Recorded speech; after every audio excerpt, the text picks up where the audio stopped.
is so we don't rob God. But we can't stop at tithes. Somebody says, I heard someone say this, he said, when I give 5% to the church, is that robbing God? Why is it robbing God? He said 10%. A tithe. Then we're still robbing God because we got to what? An offering to give. But the number 2 reason that we should give to God is so we are blessed.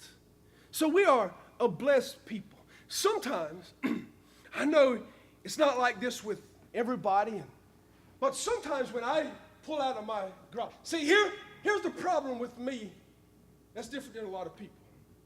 I know where I come from. I know what my family had when I was little. And we would have been the ones, we would have probably had to give the chicken feet, not the chicken. I know where I come from. So when I back out of my home and I'm going to work, I just start thanking God. God, I thank you for blessing me.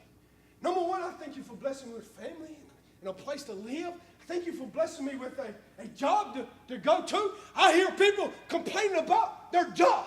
Listen, I hear those people and I say, well, you're in the air conditioner working. You're not rolling out cords and hanging lights. Hush and get to work. God's blessed you. If God's blessed you, you just got to count your blessing. We've been working in our building. And I've had to look out there sweating. I said, hold it up there. Almost died just the other day. Almost died Friday, one day. Friday.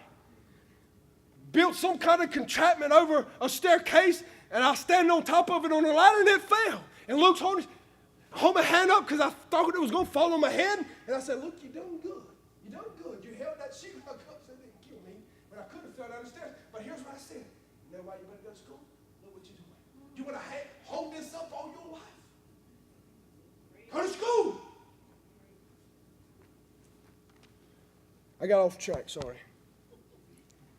Number 2, so we will be blessed. Listen what he said. He said, bring your tithes and your offerings to the storehouse, that there may be meat in the house. Here's the thing about the house of God. The house of God, what this church looks like, and what we have around this church is a testimony of how we feel about God.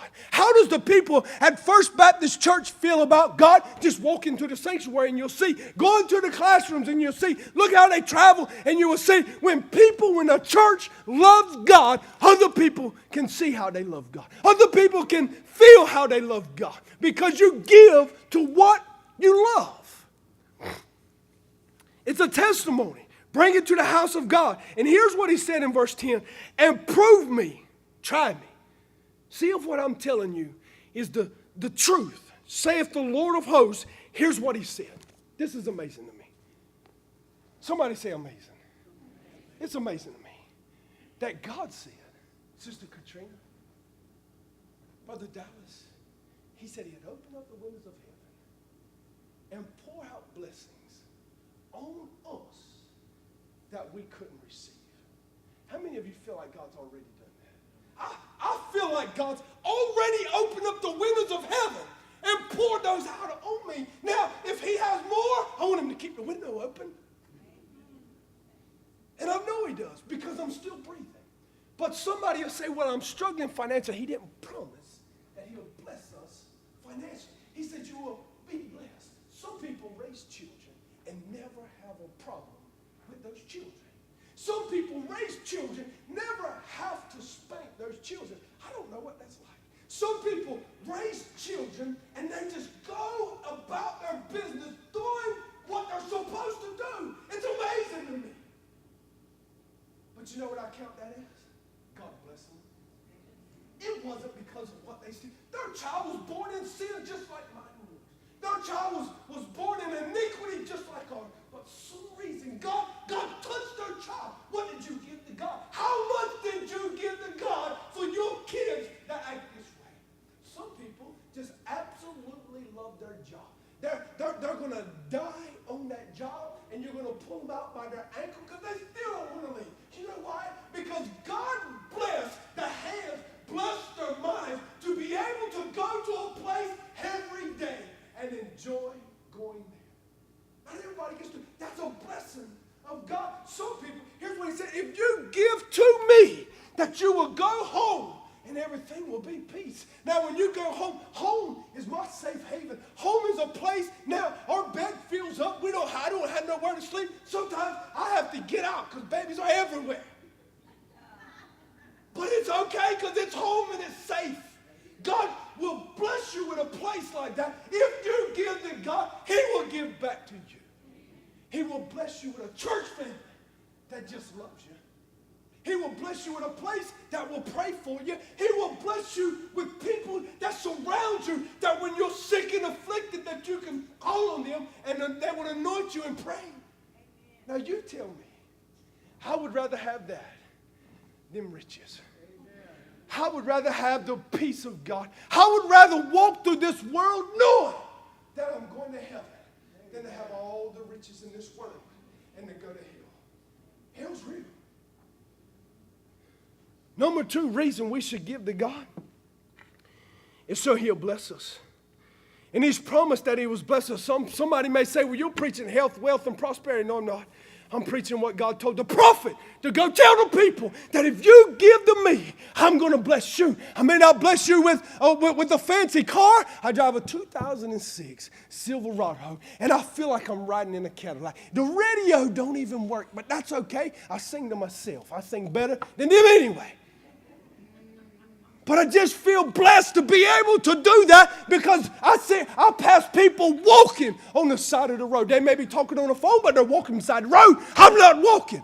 I'm riding in an air conditioner. I count that as a blessing from God. When it's raining, I'm not on a moped. I'm in a truck. That's a blessing from God. That I'm just covered up when it's raining. Seeing God working in all these little things. Paul said God is able to make all grace abound towards you. All grace abound. You know why? You know why we're not walking the streets this morning? You know why we're not going by this church dressed shaggily and stayed up all night and who knows done what all night? You know why we're not doing that? Because of the grace of God that has us here today. It could be any one of us, and here today, tomorrow, it could be any one of us. But he said, grace will abound towards you. I'm just amazed at that today.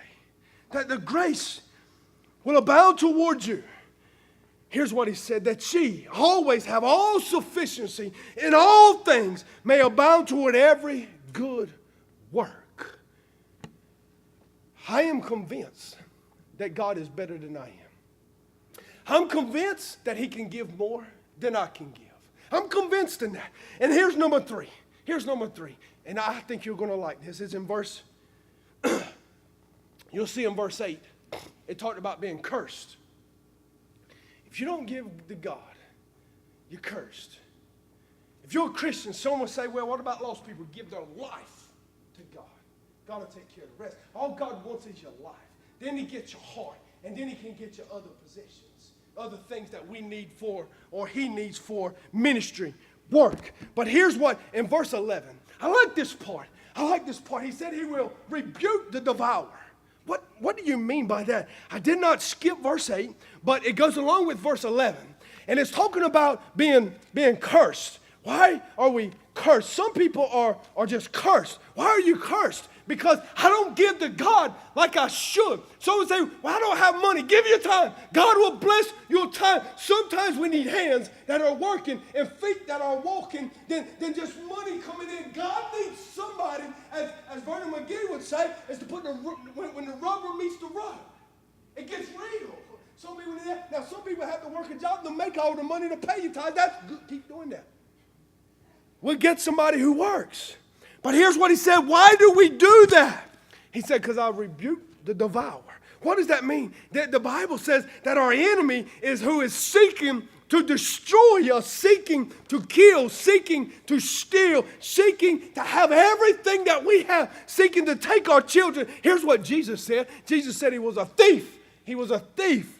Cometh not but to steal and to kill and to destroy. But here's what he said about it. He said, but I am come that they may have life and have it more abundantly. Here's what he said. The prophet told the children of Israel, God said, go there, they're playing church, they're fake. They act like they're giving something. They're not giving nothing. You go tell them, prophet, that if they do give, that I'm going to rebuke the devourer. What does that mean? He's went to your home and he's tried to kill. He's went to your home and he's tried to steal. He's went in your life and he's tried to destroy. And God said, continue to give and be a faithful Christian. He said, I will rebuke him. I will bless you. Now, I want to bless him to where the protection of God is around. How many of you have some small children right now that you're trying to raise?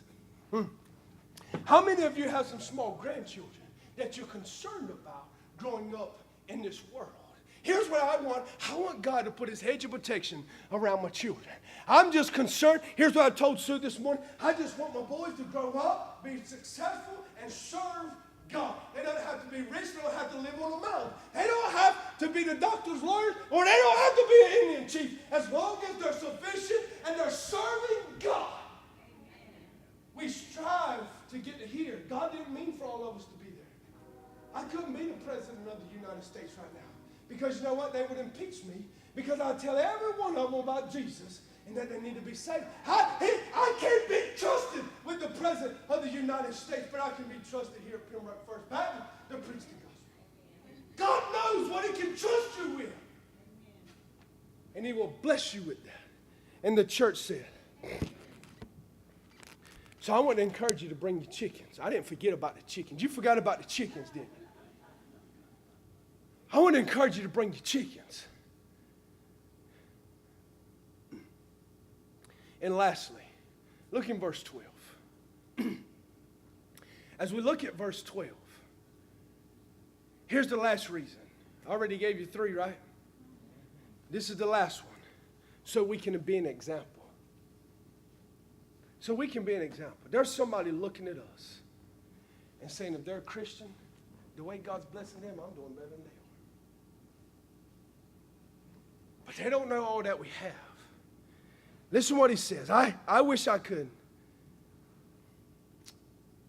articulate. I wish I could share with you adequately the vision that God has shown me about this church. I wish I could share with you what he's put inside to press forward. And I know it's going to take place. I don't know how long it's going to take place, but I know without a shadow of doubt that God has spoken into my being. And I know that it's going to happen. I can see it taking place. Now, I don't know if God has to remove some people or add some people. I don't know what he's going to do, but I know that he's going to do it. How do I know that he's going to bless his people? Because he said he would. And I know we have great Christians here. I know we have good Christians. I know we have people who are given to God and following the scripture. I know we have people who love God and love this church. And for that reason, verse 12 said that all nations shall call you blessed. All nations. I'm going to bless you. You're going to give to me. And I'm going to give to you. And so all nations will call you blessed. You know what? And we are sitting in a prime location for people to go by here and the evidence of God to be seen. That things are happening. Those people are working and doing for God. God will get the glory from all of it. So here's what I want to say. How many of you will bring your chickens? Bring your chickens. Raise your hand. Jump up and down. Bring your chickens. Because here's what I want to tell you. I'm excited. I'm like a little kid now. When I get excited, you know when you were little, you couldn't sleep when Christmas was coming. I'm excited about what God's going to do. I just wake up and just so excited about church and about you and about what God's doing in our lives. But here's what I want to tell you. It takes faithful Christians because here's some things that we have going on. Now, they had some things going on for their chickens. They had a reason to give. And here's some reasons that we need to give to our church. One, we're going to be an example. People's going to know that the people at this church, Pembroke First Family, loves God and they give to God. They're going to know that. They already know that. But here's some things we have going on. We have 4 people who have volunteered to graciously work with our youth. Somebody say amen. That's the most important part of our church. That's the most important part of our community, is our young people. And so here's what we want to do. We want to create a youth, I'm going to say it the way one of them put it to me, a youth den. I don't know no other way to put it. We want to create that. And you know what it costs? Do you know what it takes to create that in this church? Some chickens. Somebody say chickens. Take some chickens to do that. And we're going to do that. We're going to get our furniture. Somebody say chickens. It's going to take some more chickens. And then here's what else we're going to do. We're going to continue. We want to renovate our fellowship hall. Somebody say chickens. That's what it's going to take. Chickens. Now, here's what else we want to do. We have a group of ladies here called the WMU. Raise your hand if you're in the WMU. WMU, that's called Women's Mission Union. And here's what they do. Now, raise your hand if you have a job every day and you can't go with them. Raise your hand high. Don't be ashamed. We're ashamed in church. Now, well, I can't go with them. Now, in the summertime, I can go with them a little bit, but I really can't go. Because we're at work. But God has blessed them to be able to go. And guess what they need? They need a form of transportation. And guess what that costs? It costs chickens. And that's what we want to do. We want to get that for them. And then here's what else we want to do. We want to keep adding to the ministry. Somebody say chickens. It takes chickens. And it takes you giving. The chicken is giving everything you have to God. I've known of people giving land to the church. Saying, here's some land. When I die, I'm giving it to the church. Anybody ever known somebody like that? I've known people that say this, everything I have, I'm not leaving it for my children to fuss over. They left it to the church. I've known people to take out life insurance policy, this is a true story, and leave it to the church. That takes chickens. But what you're telling people is this is how much I love God. This is how much I love God. And I can tell you this. I know we have people here that absolutely love the Lord and will give whatever you have to Christ. But here's the number one thing God wants today. He wants your life. If he gets your life and he gets your heart, there's no question about him getting anything else. That's really all he wants is your life. Whatever consumes you, that's what you're going to put your interest in. So if you love God, there's no question that I'm wondering where so-and-so is. I'm wondering where so-and-so is. There's not a question of that because you love God and you're doing what God wants you to do. And the church said, I tried to hurry. Did I do a good job? But there's some here that's not saved. As Brother Todd plays softly. There's some here that's not saved this morning. Master Church, bow your heads, close your eyes. And if you're not saved this morning, lift your hand and just say, remember me in prayer. Is there one?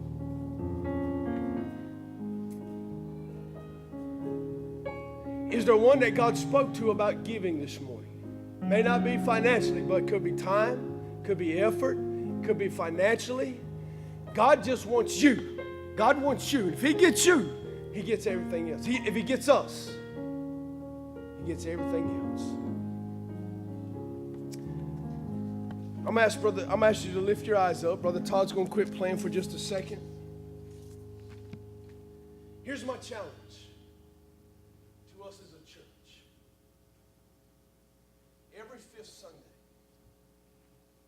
is what, Brother Chris? Besides communion. Building Fund Sunday. That's what I'm being informed. That's our Building Fund Sunday. Sue and I have discussed what we're giving for Building Fund Sunday. So I'm asking you through this week, I want you to pray. I want you to seek God's face. Because whatever God lays on your heart to give to this church, to the chickens, give your chickens, to the ministry of God, to the work of God, whatever he lays on your heart to give, whatever God puts on your heart, could be $5, could be $10, could be nothing but time. But whatever it is, I promise you, according to Scripture,